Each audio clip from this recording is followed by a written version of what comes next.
దళితుల అభివృద్ధిని 27 పథకాలతో దేశంలో ఎక్కడ లేని విధంగా చేసిన మహానుభావులు మన అధినేత చంద్రబాబు నాయుడు గారు, తెలుగుదేశం పార్టీ. ప్రతి దళిత వాడలో కూడా సిమెంట్ రోడ్స్ వేసి మంచినీటి వసతులు కల్పించిన మన యువనేత, మన అన్న నారా లోకేష్ అన్న గారు, తెలుగుదేశం పార్టీ.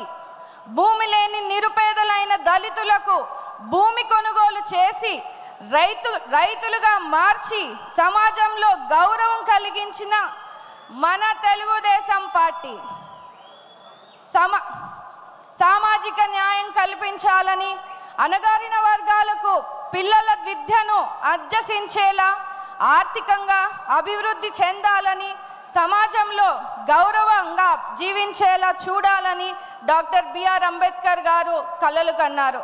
ఆ మహనీయుడి ఆశయాలను మన అన్న ఎన్టీఆర్ గారు, నేడు అధినేత శ్రీ నారా చంద్రబాబు నాయుడు గారు ఆచరణలో పెట్టి ఈరోజు చూపిస్తున్నారు. దళిత వర్గాలు అన్ని రంగాల్లో అభివృద్ధి చెందాలని, వారి అభివృద్ధికి మునిపెన్నడు లేని విధంగా చంద్రబాబు నాయుడు గారి పాలనలో సబ్ ప్లాన్ రూపంలో మనకి 40,000 కోట్ల వ్యయం చేశారు. ఎస్సీలకు అనేక అభివృద్ధి సంక్షేమ కార్యక్రమాలు చేపట్టడం జరిగింది. అంటరాని తరం నిర్మూలనకు జస్టిస్ పున్నయ్య కమిషన్ ద్వారా 42 సిఫార్సులు అమలు చేశారు. ఎస్సీ రిజర్వేషన్లు 14 నుంచి 15% వరకు పెంచాం. బెస్ట్ అవైలబుల్ స్కూల్స్ని ఏర్పాటు చేశాం. ఆనాడు లోక్సభ స్పీకర్గా బాలయోగి గారిని, శాసనసభ స్పీకర్గా ప్రతిభాభారతి గారిని, రాష్ట్రపతిగా కేఆర్ నారాయణ్ గారిని, తొలి దళిత ఆర్థిక మంత్రిగా మా తాతగారైనటువంటి మహేంద్రనాథ్ గారిని, తొలి దళిత ప్రభుత్వ ప్రధాన కార్యదర్శిగా కాకి మాధవరావు గారిని నియమించిన ఘనత కూడా తెలుగుదేశం పార్టీదే.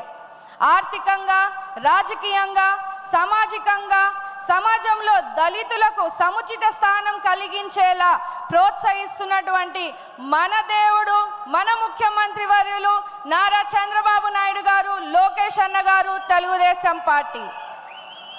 అంతేకాకుండా విదేశీ విద్య పథకం ద్వారా వందలాది దళిత బిడ్డలకు ఆర్థిక సాయం చేశాం. దళిత యువతకు 40,000 రూపాయలు పెళ్లి కానుక ఇచ్చాం. ప్రతి దళిత వాడలో 1,000 కోట్ల రూపాయల సీసీ రోడ్లను వేశాం.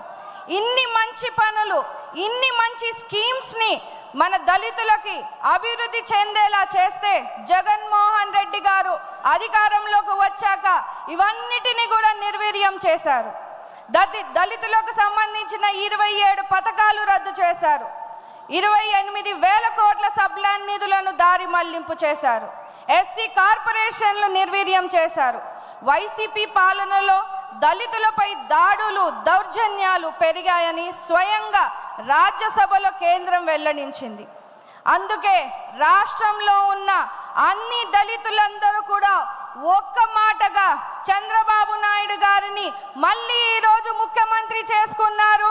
దానికి మీరందరూ కూడా కృషి చేసినందుకు రాష్ట్రంలో ఉన్న ప్రతి తెలుగుదేశం కార్యకర్తకు, ప్రజలకు ఈ వేదిక మీద నుంచి కూడా ధన్యవాదాలు తెలియజేస్తా ఉన్నాను. మరి ముఖ్యంగా ఎస్సీ వర్గీకరణ చేసి దళితులకు ఆపద్బాంధవుడిగా నిలిచారు. ఈ బడ్జెట్లో కూడా 20,000 కోట్ల రూపాయలు కేటాయించి దళితుల అభివృద్ధికి, కృషికి చంద్రబాబు నాయుడు గారు, తెలుగుదేశం పార్టీ చేస్తున్నటువంటి పనులకు దళిత జాతి తరఫున అభినందనలు తెలియజేస్తున్నాను సార్. అప్పటికి ఇప్పటికీ ఎప్పటికైనా కూడా దళితుల కోసం, దళిత సంక్షేమం కోసం, అభివృద్ధి కోసం కేవలం తెలుగుదేశం పార్టీ, మన ముఖ్యమంత్రి నారా చంద్రబాబు నాయుడు గారితోనే సాధ్యమని కూడా ఈ సందర్భంగా మీ అందరికీ కూడా తెలియజేస్తూ, ఈ తీర్మానాన్ని బలపరచడానికి ఈ గొప్ప అవకాశాన్ని నాకు కలిగించినటువంటి తండ్రి సమానులైన చంద్రబాబు నాయుడు గారికి, లోకేష్ అన్న గారికి, సింగనమల నియోజకవర్గ